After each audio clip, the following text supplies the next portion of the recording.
Prenez soin de vous avec le groupe Vive et votre programme La Santé d'abord. Groupe Vive, entrepreneur du mieux vivre. Bonjour à tous, soyez les bienvenus sur le plateau de La Santé d'abord, l'émission qui préfère prévenir plutôt que guérir.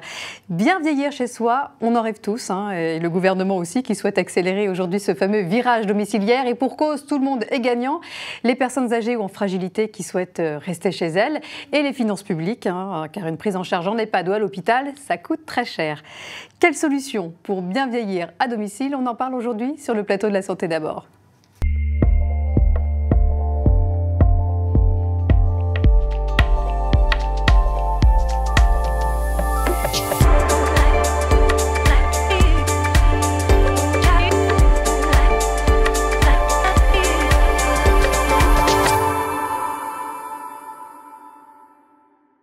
Comment bien négocier ce virage domiciliaire pour anticiper le vieillissement de la population? C'est un des enjeux majeurs de santé publique des prochaines années.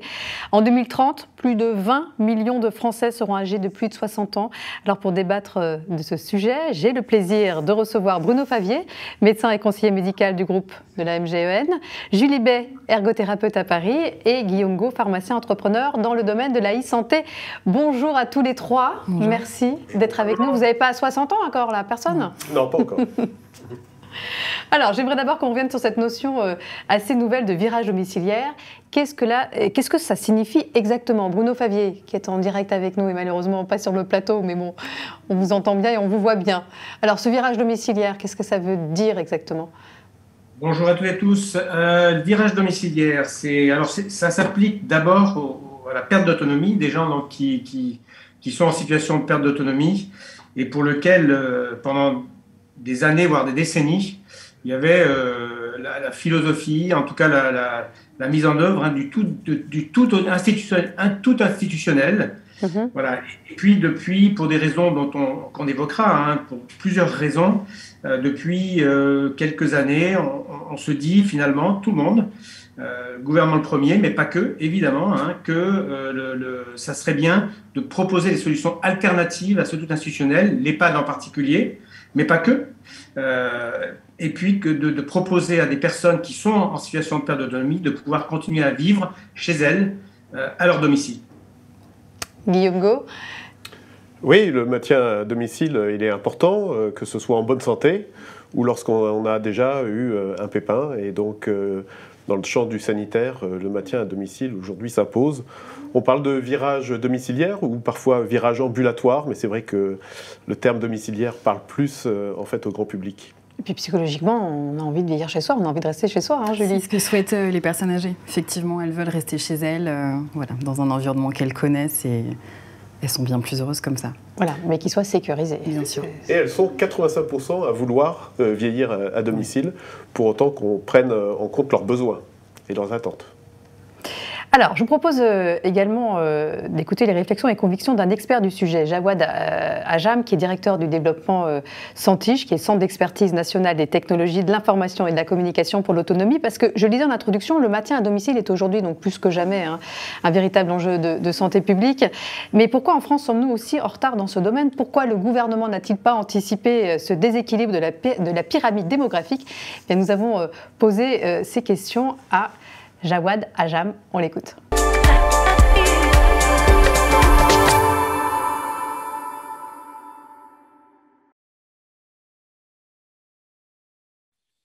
Alors, en quoi le virage domiciliaire devient un enjeu de santé publique? Ça fait plusieurs années qu'on nous rappelle les sondages et la volonté forte des Français. 9 Français sur 10, 9,5 Français sur 10 qui veulent vivre et vieillir chez eux.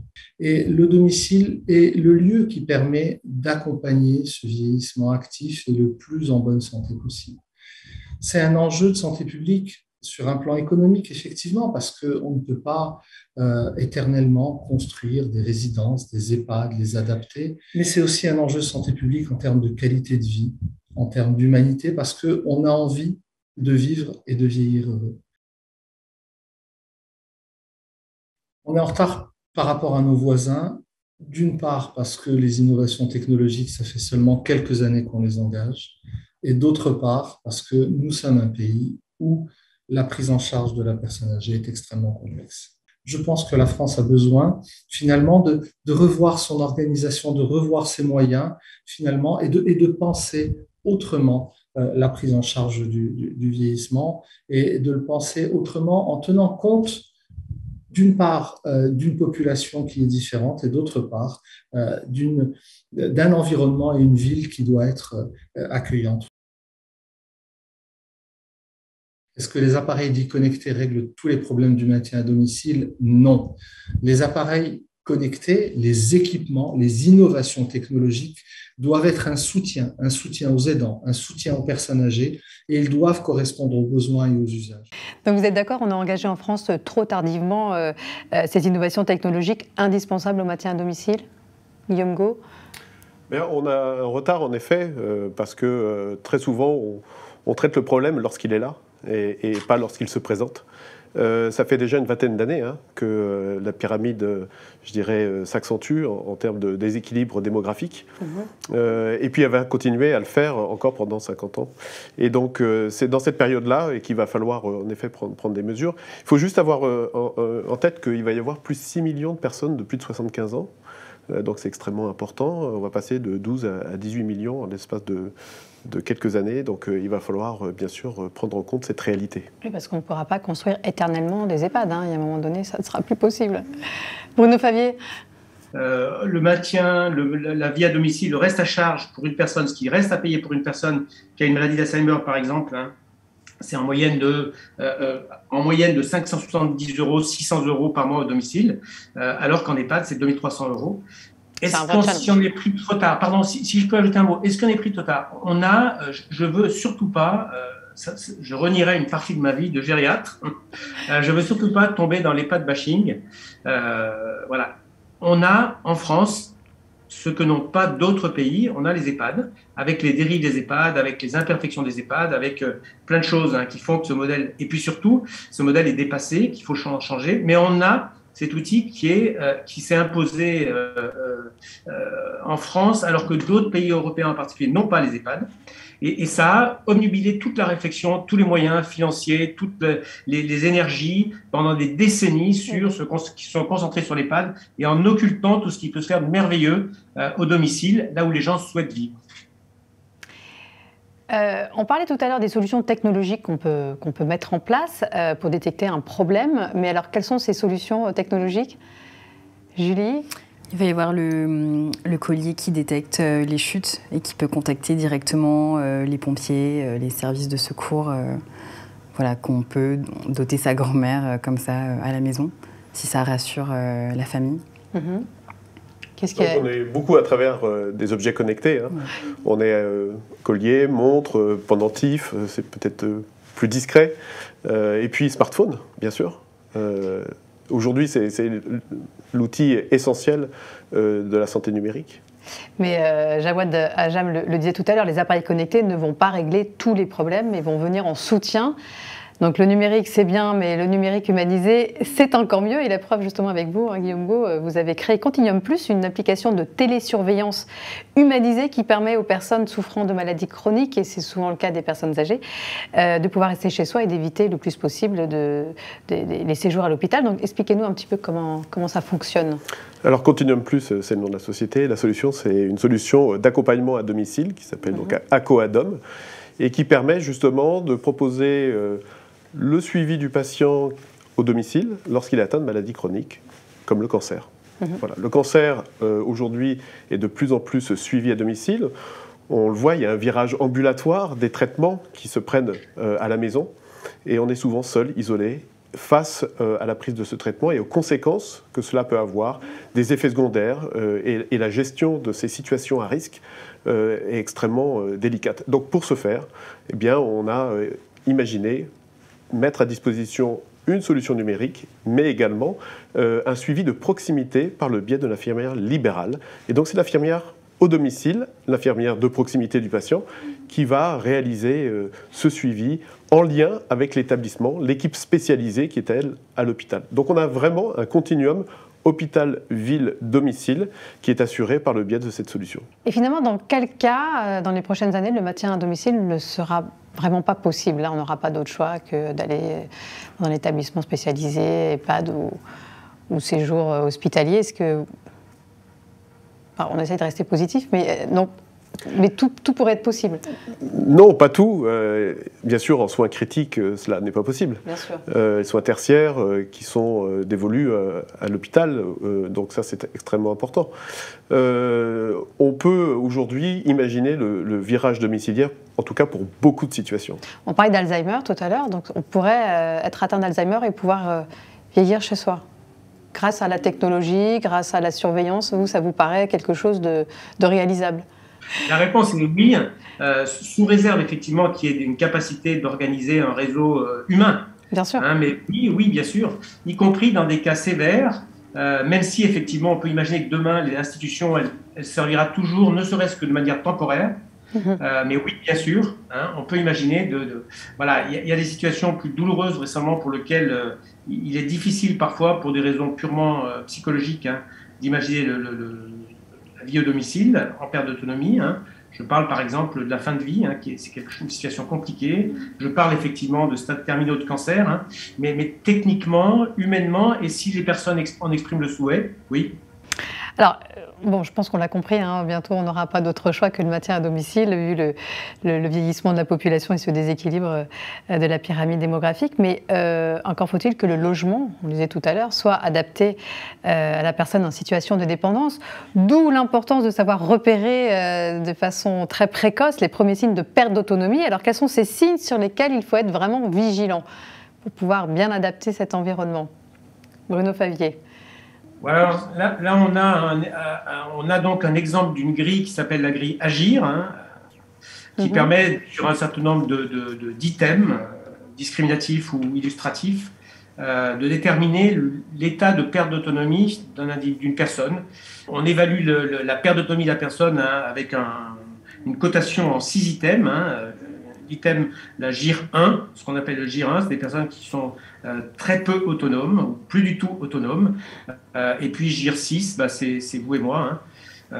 En tout cas vous. et moi également.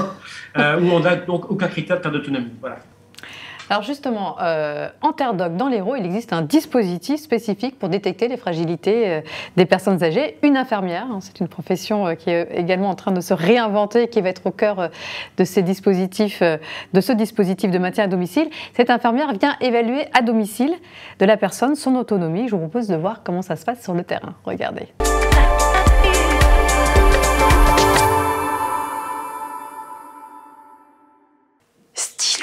Stylo. Oui. Chaise. Chaise ou chèvre, je sais pas. Chaise, c'est ça. Ah bon. C'est ça. Chaise. Allez, c'est bien. Madame est l'aidante de monsieur, voilà. Et elle l'aide dans sa vie quotidienne pour permettre le maintien à domicile. Je vais tester plusieurs capacités. La vue, l'audition, la mobilité, la mémoire, l'humeur. Donc pour ça, j'utilise une application. Donc vous allez me voir, je vais vous poser des questions et en même temps, je vais un peu appuyer et jouer avec le téléphone. Allez-y. Allez-y, rasseyez-vous le plus rapidement possible. Oui. 2. Ça va? Oui. Vous avez mal nulle part? Non. En mobilité, vous êtes, c'est un peu lent le lever de chaise, mais bon, il y a rien d'alarmant. Toutes les données qui sont prises par l'intermédiaire de l'application ICOP sont traitées directement par le gérontopole. C'est pour justement confidentialiser les données qui sont transmises par l'intermédiaire de notre infirmière. Je suis pas docteur. Je fais juste une première évaluation et j'alerte le médecin en fonction de ce qui est dépisté. On connaît aussi la désertification médicale et notre réseau de soins infirmiers qui est basé sur le Corday est important pour pouvoir maintenir un lien social aussi avec nos adhérents et l'ensemble des habitants du département. À quel point vous vous sentez bien en fait? Donc 0, je suis triste, 100, je suis très heureux. Oui, je ne peux pas dire ça quand même, mais... Je sais pas. 80. 80. Voilà, on le disait tout à l'heure avec vous, Guillaume, rien ne remplace l'œil humain et surtout pas l'œil expérimenté d'une infirmière pour évaluer notamment les fragilités d'une personne âgée. Oui, les infirmières sont des professionnels de santé de terrain dans les territoires qui vont aujourd'hui auprès des patients. C'est aujourd'hui très souvent les seuls qui poussent la porte du domicile et qui sont capables de voir, de repérer les fragilités. Il faut le regretter, hein, les médecins traitants aujourd'hui sont absorbés par la réactivité de consultation. Donc l'infirmière est une ressource très précieuse. Elles sont 160 000 aujourd'hui sur le territoire. Hein. Il faut savoir qu'il y a 1% de la population qui est infirmier en France. Donc ce maillage est extrêmement important. Il va le devenir de plus en plus. Hein, oui, mais il est fragile. Et il faut faire attention parce que... Pourquoi il est fragile? Parce qu'être infirmier ou infirmière, c'est extrêmement dur. 12 ans de métier, généralement, hein, pour qu'on arrive à tenir sur le terrain, tellement c'est exigeant. Et donc les conditions économiques importent beaucoup, d'où le Ségur de la santé, la revalorisation de ce métier qui est extrêmement important, qui est un des piliers aujourd'hui de notre système de santé en France. Hein. Justement, une fois ces fragilités détectées, on peut faire appel donc à vous, vous allez repenser et réaménager le domicile de la personne qui souhaite vieillir chez elle en toute sécurité. Alors quels sont les pièges dans une maison ou dans un appartement auxquels il faut penser et comment y remédier? Oui, tout d'abord on va au domicile de la personne et on fait un point avec elle donc, sur ses capacités, incapacités, les dysfonctionnements. On fait le tour du domicile, on l'interroge sur ses habitudes de vie. Et puis la majorité de nos interventions, la problématique c'est la baignoire. Parce qu'à partir d'un certain âge, il devient très difficile de l'enjamber, voire le risque de chute est très important. Ouais. Donc souvent, voilà, on intervient pour une demande de remplacement de baignoire par une douche, si possible de plein pied, et puis dans laquelle on mettra un siège de douche avec barre d'appui. La problématique aussi souvent, c'est les WC, dont il devient de plus en plus difficile de s'en relever. Donc on va préconiser soit le remplacement de la cuvette par une cuvette plus allongée, soit la mise en place d'un réhausseur avec des barres d'appui de chaque côté de l'assise. Et puis après, dans des conseils, on va conseiller de libérer les espaces de déambulation pour éviter tout risque de chute. Donc ça va être coller les tapis, retirer les fils électriques, pourquoi pas automatiser l'éclairage dans le couloir si la personne se lève la nuit pour aller aux toilettes par exemple. Ouais. Limiter au maximum le risque de chute. On va conseiller aussi dans la cuisine par exemple de tout mettre à hauteur pour limiter l'utilisation du marchepied pour accéder, aller chercher la casserole dans un placard haut placé. Voilà, tout mettre à hauteur. Une chaise, exactement, ce genre de choses. Exactement. Les escaliers, j'imagine que là, on essaie de trouver une solution. Tout à fait. Donc, soit on voit s'il est possible d'aménager une chambre en rez-de-chaussée, mais à condition qu'on ait une salle d'eau au rez-de-chaussée aussi. Soit on va conseiller la mise en place d'un escalier, d'un monte-escalier, pardon. Voilà. Et pour l'habillement, etc., on peut aussi faciliter.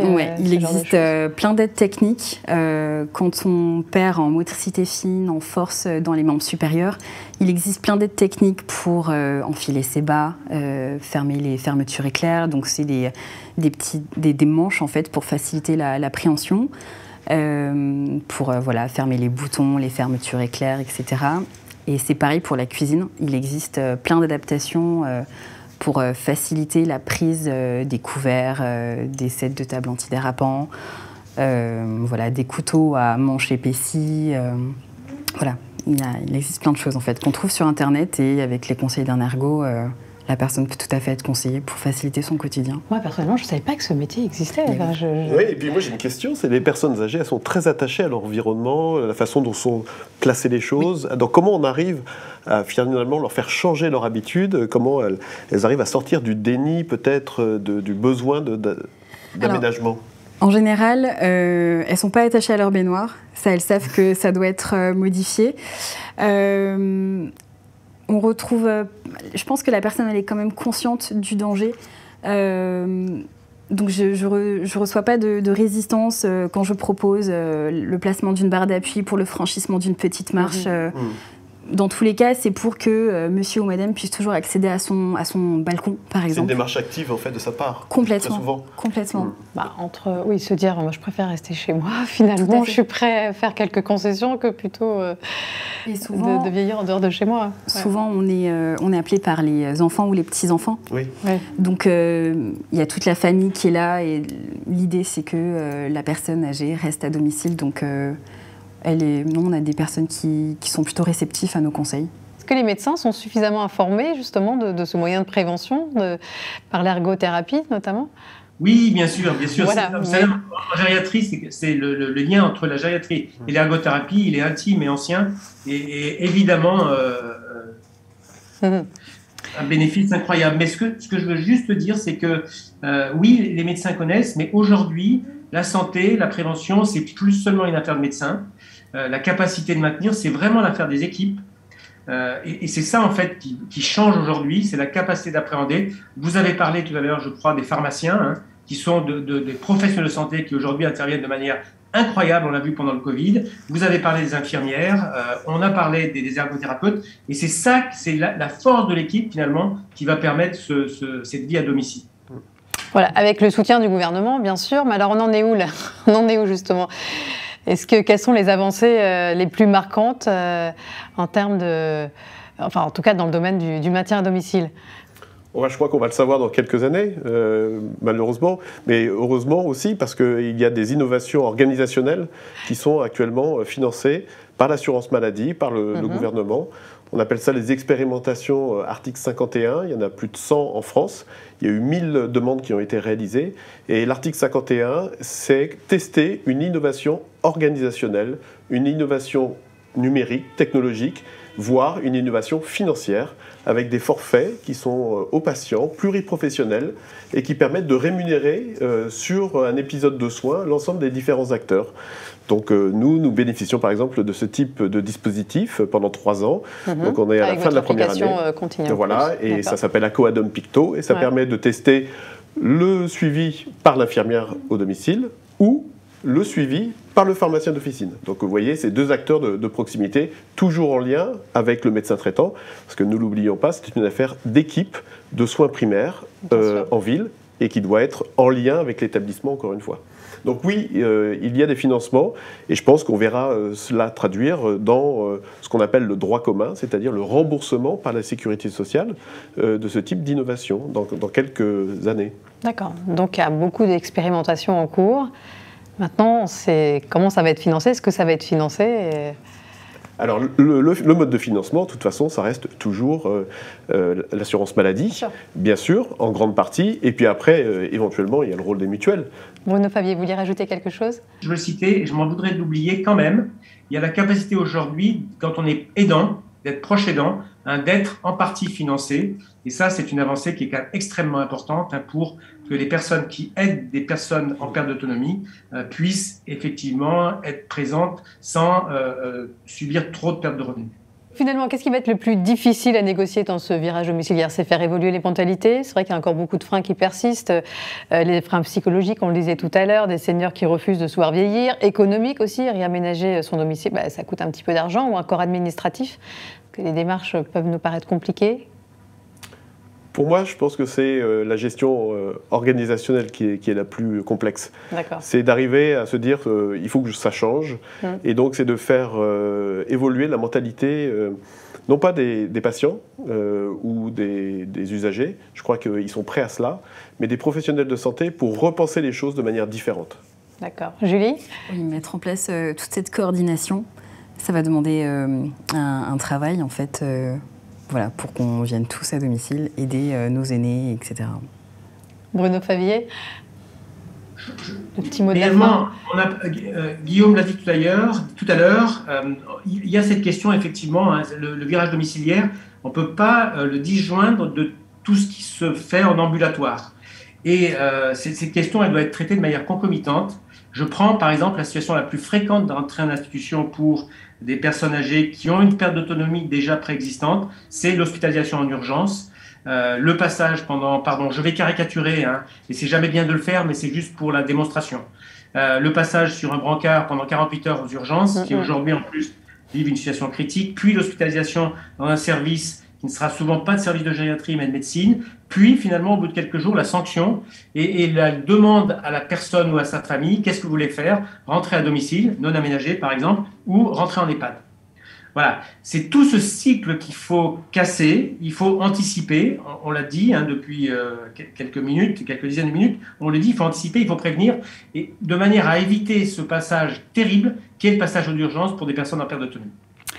Alors, merci beaucoup. Alors, pour terminer cette émission, voici les 4 idées reçues qu'on pourrait avoir sur le maintien à domicile et qui nous empêcheraient d'y avoir recours. Alors, le maintien à domicile est compliqué à mettre en place car il requiert d'importants travaux. C'est faux, on est bien d'accord, hein, Julie. Il y a la téléassistance, aménagement du logement, aide à domicile, etc. Deuxième idée reçue, très fréquente, le maintien à domicile n'est pas possible si votre parent est malade. Faux, on vient de le voir avec vous, Guillaume. Et puis il y a aussi les bracelets, les QR codes, les détecteurs de chute, etc. Troisième idée reçue, le maintien à domicile signifie isolement. Au contraire. Faux, au contraire. Hein. Justement, ça peut se faire par le biais aussi d'habitat partagé, on n'en a pas parlé, mais il y a aussi des familles d'accueil ou encore des colocations. Il y a également un soutien psychologique par des psychologues. Et enfin, les seniors souhaitent vieillir chez eux, ça c'est vrai. C'est 83%, c'est ça 83, 84%. Voilà, d'où l'importance d'informer et de démontrer aux seniors qu'il existe des solutions non stigmatisantes et qu'ils ne vont surtout pas dénaturer leur logement, comme nous l'expliquait Julie, afin qu'ils puissent vieillir chez eux en toute sécurité. Voilà, merci, un grand merci à tous les 3 pour vos interventions. Merci à tous de nous avoir suivis et je vous retrouve très bientôt pour un prochain numéro de La Santé d'abord. D'ici là, prenez soin de vous.